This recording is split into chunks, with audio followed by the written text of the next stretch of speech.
سلام بچه‌ها، چطورین؟ خیلی خوش اومدید به ویدیوی اول کانالمون. بچه‌ها امروز اومدیم با هم ببینیم که قضیه این دنس اسکواد، ورود به اسکواد چیه و چجوری میتونیم بگیریمش.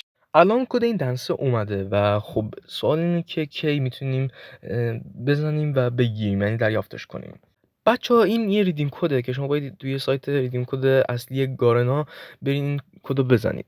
خب این کد یکی دیگه هم شبیهش اومده بود که ست خرسی بود که فکر کنم خیلیتون خبر دارین یا گرفتین، یا اگه نگرفتین هم از این عقب نمونین.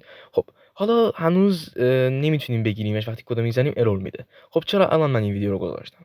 خب خیلی هنوز اطلاع ندارن در مورد این دنس ورود به اسکواد و میخواستم الان بهتون اطلاع بدم و آموزش بدم که چجوری میتونین بگیرینش.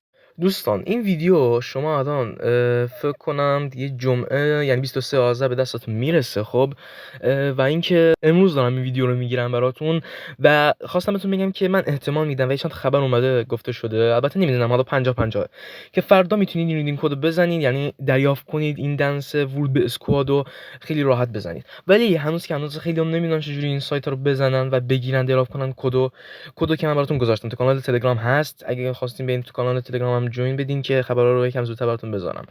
بریم با هم دیگه اول آموزش ورود به سایت و زدن کد رو یاد بدیم و بعدش هم یه توضیحی بدم در مورد این کد. پس حتما تا آخر ویدیو تماشا کنید. وارد مرورگر یا گوگل میشین و اینو سرچ میکنید ریدینگ کد که وقتی سرچ کردین سایت اصلی خود گارنا براتون میاره بالا، همین سایت اولیه رو کلیک میکنین و حتما باید با VPN وارد بشید و وقتی که کامل لودینگ شد و وارد شدین میزنید روی جیمیل که حسابتون وصله بهش و ایمیلتون انتخاب میکنید. حالا وارد همچین بخشی میشید و این کدی که من براتون تو کانال تلگرام قرار دادم و اینجا وارد میکنید و براتون ارور میده. پس ما این کدو باید کی بزنیم؟ بذار بهتون توضیح بدم. چند روز پیش اومده بود این کد، فکر کنم نمیدونم 2 روز پیش بود، نمیدونم نمیاد. خب باید کد رو میزدیم و عملا مثل ست خرسیه عملا میداد بهمون، ولی خب نداد و گفتن که به زودی میشه دریافتش کرد.